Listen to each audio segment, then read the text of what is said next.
മറ്റൊരു വീഡിയോയിലേക്ക് സ്വാഗതം.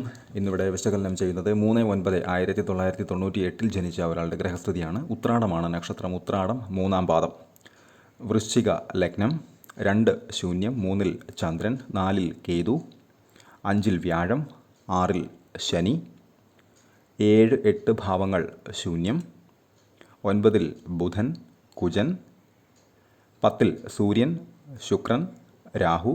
11 ശൂന്യം. 12-ൽ ഗുളികൻ. ഇതാണ് ഇദ്ദേഹത്തിൻ്റെ ഗ്രഹസ്ഥിതി. ഈ ഗ്രഹനില പരിശോധിക്കുന്ന സമയത്ത് നിലവിൽ ഇദ്ദേഹം രാഹു ദശയിലാണ് സഞ്ചരിക്കുന്നത്. അതായത് 2017 തൊട്ട് 2035 വരെയുള്ള കാലഘട്ടം എന്ന് പറയുന്നത് രാഹുവിൻ്റെ ദശയാണ് നടക്കുന്നത്. മൈനസ് രാഹു എന്ന് വെച്ചാൽ ആ രാഹു ദശയെ ഒഴിവാക്കി നിർത്തിയാൽ അതിനുശേഷം വരുന്ന കാലമെന്ന് പറയുന്നത് അതിഗംഭീരമായിട്ടുള്ള ഒരു കാലഘട്ടത്തിലൂടെ സഞ്ചരിക്കാൻ സാധ്യതയുള്ള ഒരു വ്യക്തിയുടെ ഗ്രഹനില കൂടിയാണത്. പൊതുവേ ലഗ്നാധിപൻ ആയിട്ടുള്ള ഗ്രഹം കുജൻ ലഗ്നാൽ 9-ൽ ഭാഗ്യസ്ഥാനത്ത് നീചഭംഗ രാജയോഗം ചെയ്ത് നിൽക്കുന്നു. ശത്രുവായ ബുധൻ ഒപ്പമുണ്ട്. എന്നിരുന്നാൽ തന്നെയും ലഗ്നാൽ 5-ൽ സ്വന്തം ക്ഷേത്രത്തിൽ നിൽക്കുന്ന വ്യാഴത്തിൻ്റെ 5-ാമത് ദൃഷ്ടി ലഗ്നാധിപനിലേക്ക്, പ്രത്യേകിച്ചും കർക്കിടകത്തിലേക്ക് വന്നു. വളരെ വളരെ നല്ലതാണ്. അതേപോലെ തന്നെ വ്യാഴത്തിൻ്റെ 9-ാമത്തെ ദൃഷ്ടി ലഗ്നത്തിലേക്കും വന്നു. അപ്പോൾ ലഗ്നത്തെയും വ്യാഴം വീക്ഷിച്ചു, അതേപോലെ തന്നെ ലഗ്നാധിപനെയും വ്യാഴം വീക്ഷിച്ചു. അങ്ങേയറ്റം പോസിറ്റീവായിട്ടുള്ള ഒരു സൈൻ തന്നെയാണത്. ഇതുകൊണ്ട് ഒരുപാട് ഗുണങ്ങളുണ്ട്. ഒന്ന്, കുജൻ്റെ നീചത്വം എന്ന് പറയുന്ന അവസ്ഥയെ കുറയ്ക്കാൻ പറ്റും. അതേപോലെ തന്നെ 9-ാം ഭാവം ഭാഗ്യസ്ഥാനത്തെ ഒന്നും കൂടെ പുഷ്ടിപ്പെടുത്താൻ പറ്റും. അതേപോലെ തന്നെയാണ് ഗുളികൻ 12-ൽ നിന്നുകൊണ്ട് നടത്തുന്ന 2-ാമത്തെ ദൃഷ്ടി ലഗ്നത്തിലേക്ക് വരുന്നതിൻ്റെ നെഗറ്റീവ്സിനെ കുറയ്ക്കുന്നതിനോ അല്ലെങ്കിൽ മാറ്റുന്നതിനോ ഒരു പരിധിവരെ വ്യാഴത്തെ കൊണ്ടിവിടെ സാധിക്കും. വ്യാഴം പൊതുവെ വളരെ സേഫായിട്ടാണ് നിൽക്കുന്നത്. എന്ന് വെച്ചാൽ ഗുളിക ഭവനാധിപനല്ല, രാഹുവിൻ്റെ ദൃഷ്ടിയോ അതല്ല എങ്കിൽ ശനിയുടെ ദൃഷ്ടിയോ അതല്ല എങ്കിൽ മോശം ഗ്രഹങ്ങളുടെ സാന്നിധ്യമോ ഒന്നും തന്നെ വ്യാഴത്തോടൊത്ത് ഇല്ല. അപ്പോൾ അത്തരം വ്യാഴം ഉള്ള ഒരാൾക്ക് വ്യാഴദശ കൂടെ വന്നു കഴിഞ്ഞാൽ ഗംഭീരമായിരിക്കും എന്ന കാര്യത്തിൽ തർക്കമില്ല. എന്നാൽ ഈ ഗ്രഹനിലയിൽ ശ്രദ്ധിക്കേണ്ടുന്ന മറ്റു കാര്യങ്ങളുണ്ട് താനും. ശനിയുടെ നീചനായിട്ടാണ് നിൽക്കുന്നത്. 3-ൻ്റെയും 4-ൻ്റെയും ഭാവാധിപത്യം വഹിക്കുന്ന ശക്തനായിട്ടുള്ള ശനി നീചനായി നിൽക്കുമ്പോൾ ചന്ദ്രൻ ശനിയുടെ ക്ഷേത്രത്തിൽ നിൽക്കുകയും ചെയ്യുന്നു. ടെൻഷൻസ്. അതേപോലെ തന്നെ ലഗ്നാൽ 4-ൽ കേതു, അവിടേക്ക് രാഹുവിൻ്റെ സ്വാഭാവികമായിട്ടുള്ള 7-ാമത് ദൃഷ്ടി, അതേപോലെ തന്നെ 4-ാം ഭാവാധിപൻ നീചനായി നിൽക്കുന്നു എന്ന് പറയുമ്പോൾ ഇത്തരം വ്യക്തികൾ പൊതുവെ ബാധ്യതകൾ സംബന്ധമായിട്ടുള്ള കാര്യങ്ങളിൽ നിന്ന് പരമാവധി വിട്ടുനിൽക്കാൻ അങ്ങേയറ്റം ശ്രമിക്കേണ്ടതാണ്. ഉദാഹരണത്തിന് ഇത്തരം വ്യക്തികൾ ഒരു ബാധ്യത, ലോൺ പോലെയുള്ള അല്ലെങ്കിൽ എന്തെങ്കിലും ബാധ്യത സംബന്ധമായിട്ടുള്ള കാര്യങ്ങളിലേക്ക് പോകുമ്പോൾ കാര്യങ്ങളെല്ലാം ഒരുപക്ഷെ അനുകൂലമായിരിക്കും. എന്നാൽ പതിയെ കാര്യങ്ങൾ പ്രതികൂലമായി തുടങ്ങും. ഈ ബാധ്യതയിൽ നിന്ന് ഒഴിഞ്ഞു നിൽക്കുക പിന്നീടൊരു ബുദ്ധിമുട്ടായി മാറി ധാരാളം ആളുകൾ വിളിക്കുന്നുണ്ട്. അപ്പോൾ അവരുടെ എല്ലാം 4-ാം ഭാവം എന്ന് പറയുന്നത് 4-ൽ കേതു, 4-ൽ രാഹു, 4-ൽ നീചനായിട്ടുള്ള ഏതെങ്കിലും ഗ്രഹം, അതല്ല എങ്കിൽ ഗുളികൻ്റെ സാന്നിധ്യം എന്നൊക്കെ പറയുമ്പോൾ ഈ 4-ാം ഭാവവുമായി ബന്ധപ്പെട്ടിട്ടുള്ള കാര്യങ്ങൾ ചെയ്യുന്ന സമയത്ത് അങ്ങേയറ്റം ശ്രദ്ധ അത്യാവശ്യം തന്നെയാണ്. അതേപോലെ തന്നെയാണ് 12-ലാണ് ഗുളികനുള്ളത്, വ്യയസ്ഥാനത്ത് എന്ന് വെച്ചാൽ ചെലവിൻ്റെ സ്ഥാനത്ത്. അപ്പോൾ ചെലവുകൾ അത് അദ്ദേഹം പ്രത്യേകം പറഞ്ഞ, ഈ വിളിച്ചയാൾ പ്രത്യേകം പറഞ്ഞൊരു കാര്യമാണ്. പണം വരുന്നു, പണം പോകുന്നു എന്ന് പറയുന്ന ഒരു അവസ്ഥയുണ്ട്. അതിന് കൃത്യമായിട്ട് പരിഹാരം പ്രാക്ടിക്കലി തന്നെ ചെയ്ത് പോകേണ്ടതുമാണ്. അത് അദ്ദേഹത്തോട് കൃത്യമായി തന്നെ പറഞ്ഞു കൊടുത്തിട്ടുമുണ്ട്.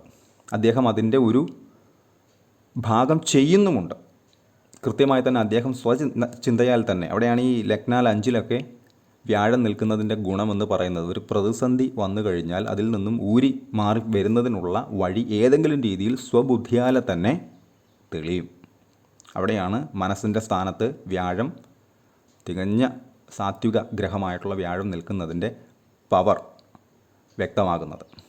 അപ്പോൾ അദ്ദേഹം തന്നെ അതിന് വേണ്ടുന്ന പരിഹാരങ്ങൾ ചെയ്യുന്നുണ്ട്. പക്ഷേ അതിനോട് ആഡ് ഓൺ ചെയ്ത് 1-2 കാര്യങ്ങൾ കൂടെ ചെയ്തു പോയി കഴിഞ്ഞാൽ ഈ ചെലവിൻ്റെ പേഴ്സൻറ്റേജിനെ കുറയ്ക്കാൻ പറ്റും. 100% ഗുളികനായതുകൊണ്ട് തന്നെ മാറ്റാനൊന്നും പറ്റില്ല.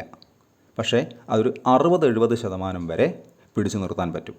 ഇപ്പോൾ 100% നെഗറ്റീവായി കിടക്കുന്ന ഒരു മേഖല 60 അല്ലെങ്കിൽ 70% ഗുണമാകുന്നു എന്ന് പറയുന്നത് വലിയൊരു മാറ്റം തന്നെയാണ് ഏതൊരു വ്യക്തിയെയും സംബന്ധിച്ച്. അപ്പോൾ അത്തരം കാര്യങ്ങൾ ഇത്തരം ഗ്രഹനിലയുള്ള ആളുകൾ ശ്രദ്ധിച്ച് കൃത്യമായിട്ട് അതിന് വേണ്ടുന്ന പരിഹാരം എടുത്ത് പോകുന്നത് അങ്ങേയറ്റം നല്ലത് തന്നെയാണ്. അതേപോലെ തന്നെയാണ് ടെൻഷൻസ്. ചന്ദ്രൻ നിൽക്കുന്നത് ശനിയുടെ ക്ഷേത്രത്തിലാണ്. അതേപോലെ തന്നെ ചന്ദ്രൻ നിൽക്കുന്ന രാശിയുടെ അധിപനായിട്ടുള്ള ശക്തനായ ശനി നീചനാണ്. അവിടേക്ക് രാഹുവിൻ്റെ 6ാമത്തെ ദൃഷ്ടിയും ചന്ദ്രനിലേക്ക് വരുന്നുണ്ട്. അങ്ങനെയുള്ള സമയത്ത് മനസ്സിൻ്റെ കാരകഗ്രഹമായിട്ടുള്ള ചന്ദ്രനോടൊത്ത് രാഹു, അതല്ലെങ്കിൽ കേതു, ശനി, അതല്ലെങ്കിൽ ഏതെങ്കിലും മോശം ഗ്രഹങ്ങൾ, ഗുളികൻ്റെ സാന്നിധ്യമൊക്കെ ഉള്ളപ്പോൾ മനസ്സ് അസ്വസ്ഥപ്പെടുന്നതിനുള്ള ഒരു പ്രധാന കാരണം തന്നെ ആണത്. അപ്പോൾ അത് നെഗറ്റീവായി മൈൻഡ് മാറുന്നു എന്ന് കാണുന്ന സമയത്ത് തന്നെ മൈൻഡിനെ മറ്റൊരു വഴിയിലേക്ക് തെളിച്ചു വിടാൻ നമ്മൾ ശ്രമിച്ചു കഴിഞ്ഞാൽ ആ നെഗറ്റീവിനെ പ്രാക്ടിക്കലി തന്നെ ഡീൽ ചെയ്യാൻ സാധിക്കും. ഇത് പല ആളുകളും ശ്രമിക്കാറില്ല. ഒരു നെഗറ്റീവ് ചിന്ത വന്നു കഴിഞ്ഞാൽ അതിൽ തന്നെ മണിക്കൂറുകളോളം, ദിവസങ്ങളോളം, മാസങ്ങളോളം ഇരിക്കുമ്പോഴാണ് മനസ്സ് അങ്ങേയറ്റം ബുദ്ധിമുട്ടുന്നത്. അപ്പോൾ തുടക്കത്തിലേ തന്നെ നെഗറ്റീവ് ആകുന്നു എന്ന് കണ്ടു കഴിഞ്ഞാൽ അതിന് വേണ്ടുന്ന പരിഹാരം ചെയ്താൽ അതിൻ്റെയും പെർസെൻറ്റേജ് കൃത്യമായിട്ട് തന്നെ കുറയ്ക്കാൻ പറ്റും. പിന്നെ കുജലഗ്നമാണ്. ലഗ്നാധിപൻ വ്യാഴദൃഷ്ടിയിലാണ് നിൽക്കുന്നത്. അങ്ങേയറ്റം പോസിറ്റീവായിട്ടുള്ള ഒരു സൈൻ തന്നെയാണ്. നവാംശത്തിലും വ്യാഴത്തിൻ്റെ സ്ഥാനം കർക്കിടകത്തിൽ തന്നെയാണ്. വളരെ വളരെ ഗംഭീരമായിട്ടുള്ള അവസ്ഥ തന്നെയാണ്. ലൈഫിൻ്റെ തുടക്ക കാലഘട്ടത്തിൽ ഒരൽപ്പം സ്ട്രഗിൾസ് പോലെയുള്ള കാര്യങ്ങളൊക്കെ ഉണ്ടായാൽ തന്നെ പിന്നീട് അത് ഗംഭീരമായി മാറുന്ന ധാരാളം ഗ്രഹനിലകൾ ഈ പാറ്റേണിൽ വരാറുണ്ട്. അതേപോലെ തന്നെയാണ് ഇദ്ദേഹം IT മേഖലയുമായി ബന്ധപ്പെട്ടാണ് നിലവിൽ പ്രവർത്തിക്കുന്നത്. ലഗ്നാൽ 10 സൂര്യൻ്റെ ക്ഷേത്രത്തിൽ സൂര്യൻ നിൽക്കുന്നു. അങ്ങേയറ്റം നല്ലതാണ്. അതേപോലെ തന്നെ ശുക്രൻ, രാഹു.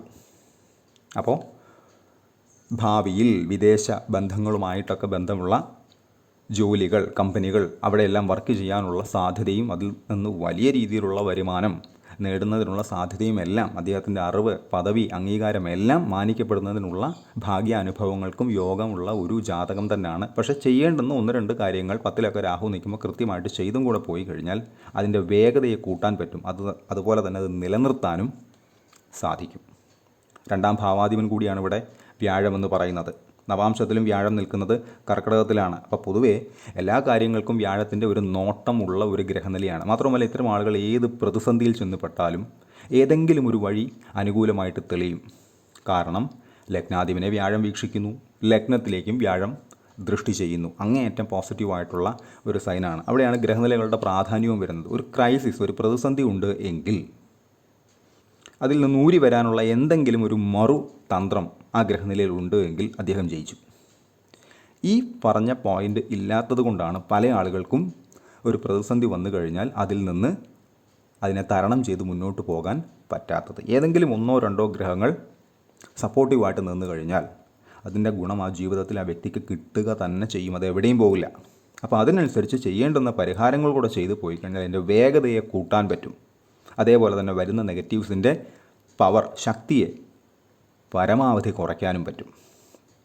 അതിനനുസരിച്ച് പ്രാക്ടിക്കലി ചെയ്യേണ്ടുന്ന കാര്യങ്ങൾ, പ്രായോഗിക ജീവിതത്തിൽ ചെയ്യേണ്ടുന്ന കാര്യങ്ങൾ കൂടെ ചെയ്തു പോയി കഴിഞ്ഞാൽ ജീവിതമേ മാറും. അങ്ങനെ മാറുന്ന ധാരാളം ആളുകളുണ്ട്. അതേപോലെ തന്നെയാണ് ഇദ്ദേഹത്തിൻ്റെ ലഗ്നാൽ 7 വിവാഹ സംബന്ധമായിട്ട് ഉള്ള ബുദ്ധിമുട്ടുകൾ കൂടെ ഈ ജാതകത്തിനുണ്ട്. 7ാം ഭാവാധിപൻ ആയിട്ടുള്ള ശുക്രൻ ശത്രുവായിട്ടുള്ള സൂര്യൻ്റെ ക്ഷേത്രത്തിൽ സൂര്യനോടൊത്ത് തന്നെ രാഹുവിനോടൊത്ത് തന്നെ നിൽക്കുന്ന ഒരു ഗ്രഹനിലയാണിത്. കൃത്യമായിട്ട് വിവാഹ സംബന്ധമായിട്ടുള്ള കാര്യങ്ങൾ നോക്കുന്ന സമയത്ത് ചേരുന്ന ഗ്രഹനിലകൾ മാത്രമേ 7ാം ഭാവാധിപൻ സൂര്യനോടൊത്ത് നിൽക്കുന്നു എന്ന ഒറ്റ കാരണം കൊണ്ട് തന്നെ അതിൽ 2ാമതാണ് രാഹുവിൻ്റെ സാന്നിധ്യം വരുന്നത്. അപ്പോൾ സൂര്യൻ, ശുക്രൻ ശത്രുക്കൾ തന്നെയാണ്. ചേരുന്ന ഗ്രഹനിലകൾ മാത്രമേ ചേർക്കാവൂ എന്നതൊരു കണിശമായും തന്നെ പാലിക്കേണ്ടുന്ന നിയമം തന്നെയാണ്. അതേപോലെ തന്നെ ഗുളിക ഭവനാധിപനായിട്ടുള്ള ശുക്രനാണ് എന്ന് വെച്ചാൽ ലഗ്നാൽ 12 തുലാത്തിൽ ശുക്രൻ്റെ ക്ഷേത്രത്തിൽ ഗുളികൻ വസിക്കുന്നു. 7ാം ഭാവാധിപനും ശുക്രൻ തന്നെയാണ്. ഇപ്പോൾ പ്രസ്തുത 7ാം ഭാവാധിപനായിട്ടുള്ള ശുക്രൻ ശത്രുവായ സൂര്യനോടൊത്ത് സൂര്യൻ്റെ തന്നെ ക്ഷേത്രത്തിൽ ചിങ്ങത്തിൽ നിൽക്കുകയും അതിനോടൊത്ത് രാഹുവിൻ്റെ സാന്നിധ്യം വരികയും ശുക്രൻ്റെ മറുക്ഷേത്രമായിട്ടുള്ള തുലാത്തിൽ ഗുളികൻ സാന്നിധ്യം ഉറപ്പിച്ചിട്ടുള്ളതിനാലും വിവാഹ സംബന്ധമായിട്ടുള്ള കാര്യങ്ങൾ അങ്ങേയറ്റം ശ്രദ്ധയോടെ മാത്രമേ മുന്നോട്ട് കൊണ്ടുപോകാൻ സാധിക്കുകയുള്ളൂ എന്നും തിരിച്ചറിയുക. മാത്രവുമല്ല ഇദ്ദേഹത്തിൻ്റെ ചന്ദ്രനിലേക്ക് രാഹുവിൻ്റെ 6ാമത്തെ ദൃഷ്ടി വരുന്നുണ്ട്. ചന്ദ്രൻ നിൽക്കുന്നത് ശനിയുടെ ക്ഷേത്രത്തിലാണ്, ശനിയാണെങ്കിൽ നീചനുമാണ്. അപ്പോൾ എന്തെങ്കിലുമൊക്കെ മനസ്സിന് അസ്വസ്ഥത ഉണ്ടാക്കുന്ന സംഭവങ്ങൾ ഉണ്ടാകണമെന്ന ഒരു റൂൾ അവിടെ ചന്ദ്രൻ കൊണ്ടുവരാറുണ്ട്. അപ്പോൾ അതിന് വേണ്ടുന്ന മുൻകരുതൽ കൂടെ ഇത്തരം കാര്യങ്ങൾ വഴി എടുത്തു പോയി കഴിഞ്ഞാൽ അത് ഗുണപ്രദമാക്കി മാറ്റാനും സാധിക്കും. ഇദ്ദേഹത്തിൻ്റെ ദശകൾ എടുത്തു കഴിഞ്ഞാൽ സൂര്യദശയിലായിരുന്നു ജനനം, ഉത്രാടമാണ് നക്ഷത്രം, 2000 വരെ സൂര്യൻ, അതിനുശേഷം 10 കൊല്ലം ചന്ദ്രൻ, അതിനുശേഷം 7 കൊല്ലം കുജൻ അഥവാ ചൊവ്വ, അതിനുശേഷം നിലവിലെ നടപ്പ് ദശയായിട്ടുള്ള രാഹു 2035 വരെ, അതിനുശേഷം വ്യാഴം 2051 വരെ, ശേഷം ശനി 2070 വരെ, ശേഷം ബുധൻ, കേതു എന്നീ ക്രമത്തിലാണ് ഇദ്ദേഹത്തിൻ്റെ ദശകൾ കടന്നു പോകുന്നത്. അതിൽ തന്നെ രാഹുവിൽ ബുധനാണ് 26/11/2025 തൊട്ട് 14/6/2028 വരെ രാഹുവിൽ ബുധൻ. പൊതുവേ രാഹു എല്ലാ കാര്യങ്ങളെയും നമ്മൾ ഉദ്ദേശിച്ചതിൽ നിന്നും വിഭിന്നമായി കാര്യങ്ങളെ പ്ലാൻ ചെയ്ത് നടപ്പാക്കി തരുന്ന ഒരു ഛായാഗ്രഹമാണ് രാഹു. അപ്പോൾ അതിനനുസരിച്ച് നമ്മൾ കൃത്യമായിട്ട് ജാഗ്രത പാലിക്കുക, ആലോചിച്ച് മാത്രം എല്ലാ കാര്യങ്ങളും ചെയ്യുക, എടുത്തുചാട്ടങ്ങൾ കണിശമായിട്ടും ഒഴിവാക്കുക. ഒരവസരം വന്നുവെന്ന് തോന്നിയാൽ തന്നെ അതിൻ്റെ പ്രായോഗികത എന്താണെന്ന് കൃത്യമായി ചിന്തിക്കുക. ഈ 3-4 കാര്യങ്ങൾ ഒപ്പം രാഹുവിന് വേണ്ടുന്ന പരിഹാരം കൂടെ ചെയ്തു പോയി കഴിഞ്ഞാൽ പോസിറ്റീവായി പെരുമാറുന്ന ധാരാളം പേർക്കുണ്ട്. അതിനെ നമ്മൾ പോസിറ്റീവാക്കി എടുക്കുകയാണ് ചെയ്യുന്നത്. അതിന് പ്രായോഗികമായിട്ടുള്ള ചിന്താരീതികൾ കൃത്യമായിട്ട് നമ്മൾ പാലിക്കണം. അതേപോലെ തന്നെ ജ്യോതിഷ സംബന്ധമായിട്ടുള്ള പരിഹാരങ്ങൾ കൂടെ രാഹുവിന് അനുകൂലമാകുന്നതിന് വേണ്ടി ചെയ്തു പോയി കഴിഞ്ഞാൽ ധാരാളം പേർക്ക് ഗുണം ചെയ്യുന്ന രാഹു ഉണ്ട്. ഒരു മോശം പൊസിഷനിൽ നിന്നാൽ തന്നെയും എന്നാലും അവിടെയും പാലിക്കപ്പെടേണ്ടുന്ന പ്രധാന റൂൾ എന്ന് പറയുന്നത് രാഹുവാണ്. ഛായാഗ്രഹമാണ്, ശക്തനാണ്, എനോർമസ് പവറുള്ള ഛായാഗ്രഹം തന്നെയാണ് രാഹു. അപ്പോൾ അതിനനുസരിച്ച് നമ്മളുടെ ചിന്തകളിൽ കൂടെ വരുത്തേണ്ടുന്ന മാറ്റങ്ങൾ വരുത്തി പോയി കഴിഞ്ഞാൽ ഈ നെഗറ്റീവ്സിൻ്റെ പെർസെൻറ്റേജിനെ കുത്തനെ കുറയ്ക്കാൻ സാധിക്കും. പെയ്ഡ് കൺസൾട്ടേഷൻ ആവശ്യമുള്ള ആളുകൾക്ക് ഈ നമ്പറിൽ കോൺടാക്റ്റ് ചെയ്യാവുന്നതാണ്. കോൺടാക്റ്റ് ഡീറ്റെയിൽസ് ഡിസ്ക്രിപ്ഷനിൽ കൊടുത്തിട്ടുണ്ട്. ഇത്തരം വീഡിയോസ് ഇനിയും തുടരും. നന്ദി.